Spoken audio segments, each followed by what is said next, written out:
지금 이 말씀을 하시고 또 행하신 시점이 마지막 날 밤 마가의 다락방에서 제자들과 6월절 만찬을 하시는 시점이죠.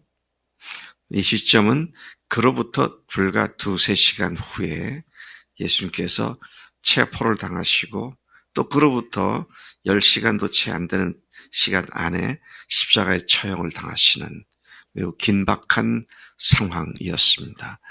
주님은 그것을 아셨지만 제자들은 전혀 그런 닥쳐올 일에 대해서 예상치 못한 상황 속에 주님께서 당신의 죽으심을 재촉하시는 말씀을 계속 하신 것을 보게 되는 것입니다.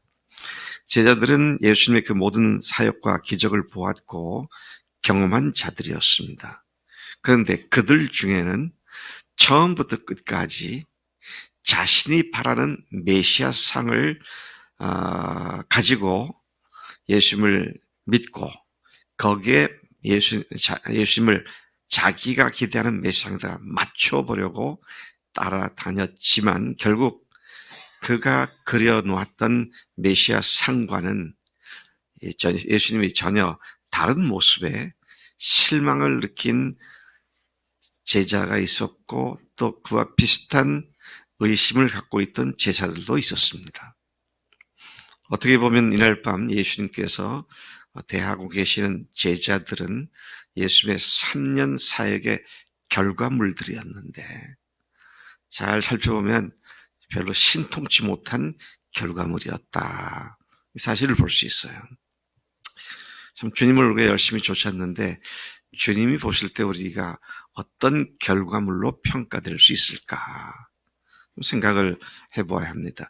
얼마나 오랫동안 열심히 믿었느냐가 아니라 주님 자신의 모습이 뭔지를 누구신지를 똑바로 알고 제대로 믿고 하고 있는가. 내가 지금까지 신앙생활을 해온 신앙의 결과물이 A+인가 C나 D 학점인가 아니면 F인가. 그런데 이날 보니까 예수님의 제자들 중에 F짜리가 하나 있어요. 예.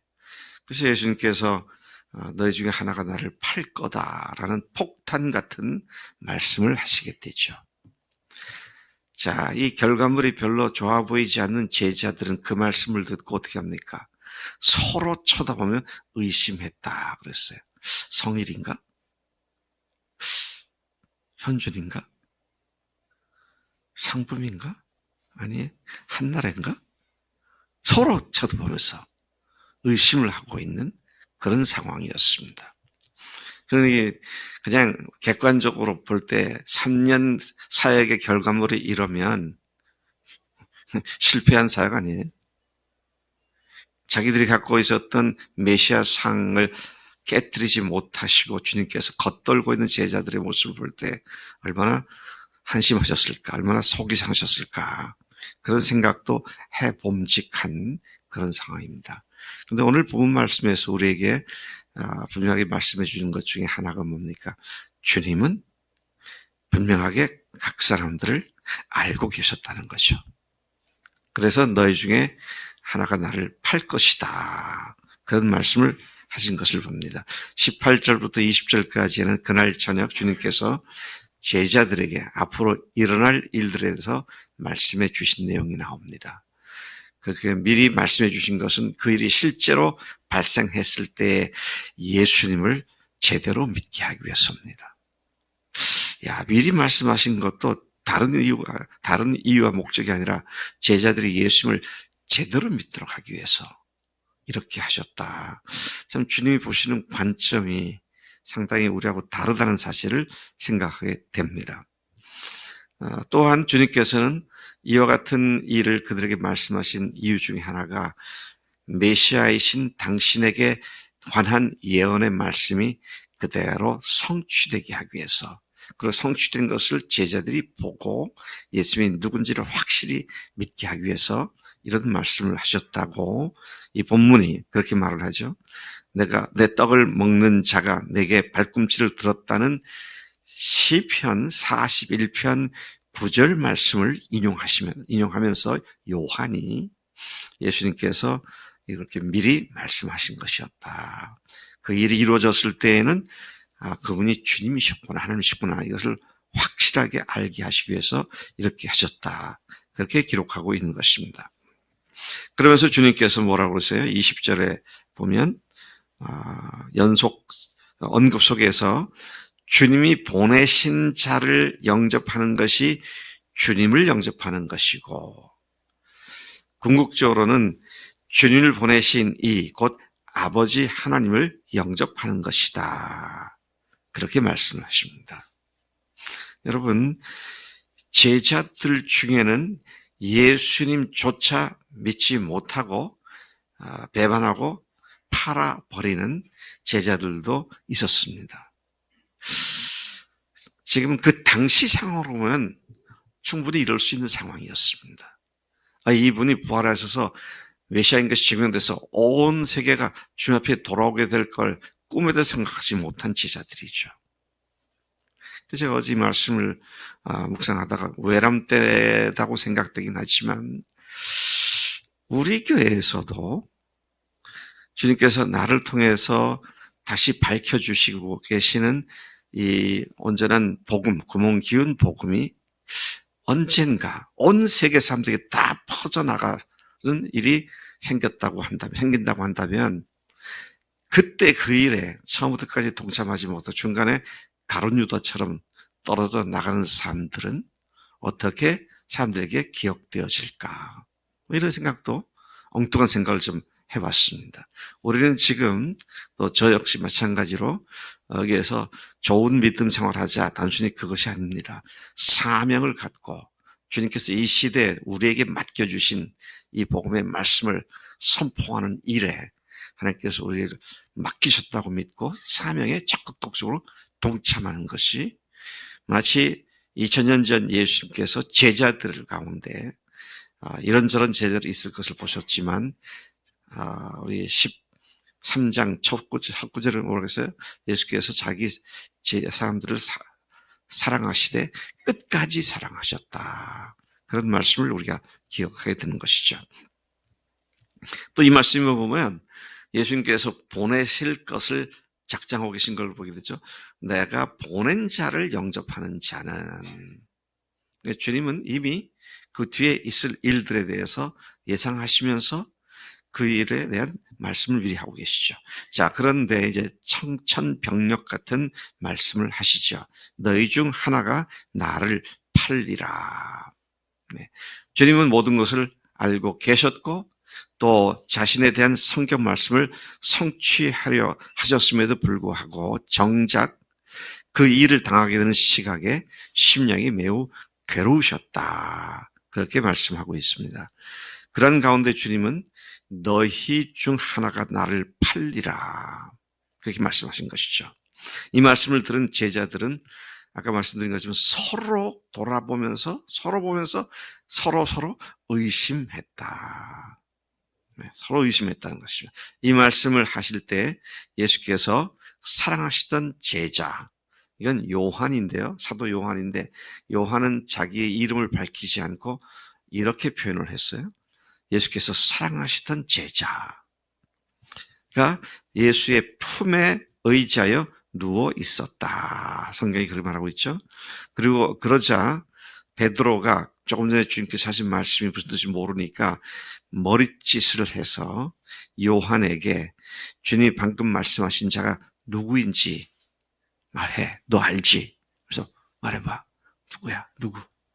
이런 식으로 베드로가 얘기를 하죠. 이에 그 사랑하시는 제자는 예수의 가슴에 그대로 의지한 채로 주여 누굽니까? 그렇게 단도직입적으로 여쭈었습니다. 26절에 보니까 요한의 질문을 받은 예수님께서는 떡 한 조각을 적셔서, 적셨단 말은 아마 포도주에 적셔서 그렇게 이해가 되는데요. 그렇게 내가 떡을 가져다 주는 자가 그다. 그리고는 곧 한 조각을 적셔서 가룟 시몬의 아들 유다에게 건네주셨습니다. 정확하게 콕 집어서 유다에게 주신 것이죠. 자, 떡 조각을 받은 후 오늘 본문 말씀 보면 곧 사탄이 그 속에 들어갔고 주님은 유다에게 내가 하는 일을 속히 하라. 그렇게 말씀을 하셨습니다. 그리고 이때 비로소 사탄이 그 속에 들어갔다는 말이 아니라 그 속에 이미 있던 사탄에게 더욱 확고하고 견고하게 사로잡혀 회개치 않고 그 악한 계획대로 계속 진행해 나갔음을 의미하는 말로 이해가 됩니다. 왜냐하면 앞에 이미 사탄이 그에게 생각을 집어넣었다. 그런 말씀이 나오고 있음을 보면 그렇다는 것이죠. 그러나 그 제자들 중에는 이 말씀이 무슨 뜻인지 아는 자가 아무도 없었습니다. 그러니까 이 마지막 순간까지도 예수님과 제자들의 서 있는 영적 자리가 너무 아직도 판이하게 동떨어져 있는 그런 모습을 보게 되죠. 그래서 어떤 제자들은 가룟 유다가 평상시에 회계 업무를 맡았었으니까 명절에 쓸 물건을 사라고 보내신가 보다. 그렇게 생각하는 사람도 있었고 또 어떤 사람들은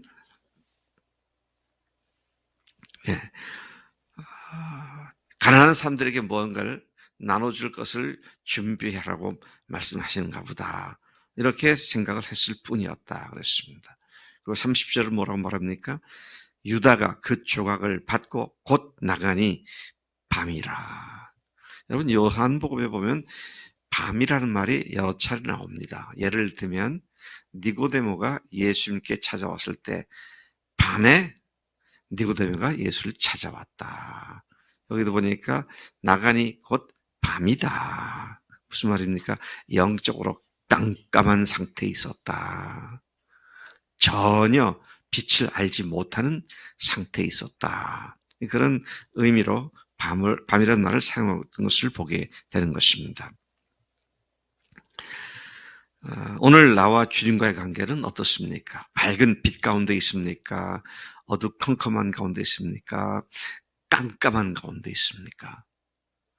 사실 이 주님과의 밝은 관계에 우리가 목숨을 걸고 달려가야 되죠. 어제 우리가 보았죠? 예수님께서 베드로에게 내가 네 발을 씻기지 않으면 너와 내가 상관이 없다.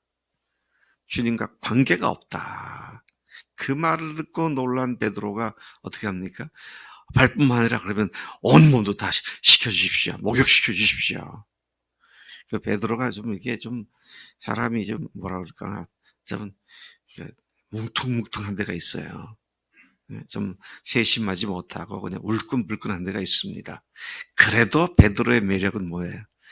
주님과의 사랑 관계를 하면 목을 매달고. 그가 예수님 부활하신 후에 갈릴리의 호수에서 밤새도록 고기를 잡다가 못 잡았잖아요.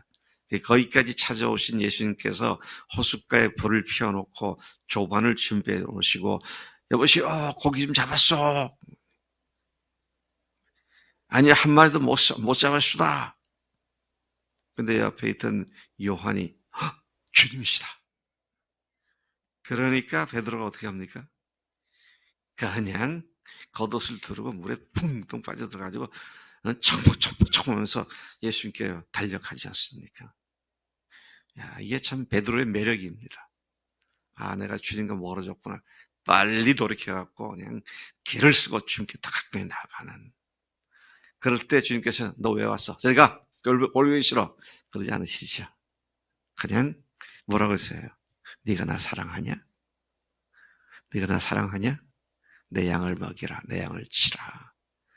주님께서는 주님과의 사랑 관계에 목을 매는 사람들을 귀히 여기시고 쓰시는 줄로 믿습니다. 하나님 아버지 감사합니다. 이 아침에 마지막 날 밤 예수님과 제자들이 함께 만찬 자리에서 나누신 대화 가운데에서 하나님 그 자리에까지도 여전히 주님과 동떨어져 있는 제자들의 모습을 저희들에게 보여주셨습니다. 오늘 내가 주님과 어떤 관계인지를 다시 살펴보게 하시니 감사합니다. 하나님 모든 일들에도 불구하고 어떤 일이 어떻게 되든지 간에 하나님 주님과의 사랑 관계에 빨간 불이 켜졌다면은 하나님 이 불을 파란 불로 바꾸기 위하여 우리가 적극적으로 덤벼들어 주 앞에 엎드려 기도하며 주님께 달려가는 우리들의 매일의 삶이 되도록 권면해 주시니 감사합니다. 그렇게 살겠습니다. 감사하고 예수님의 이름으로 기도를 쌉나이다. 아멘. 아멘.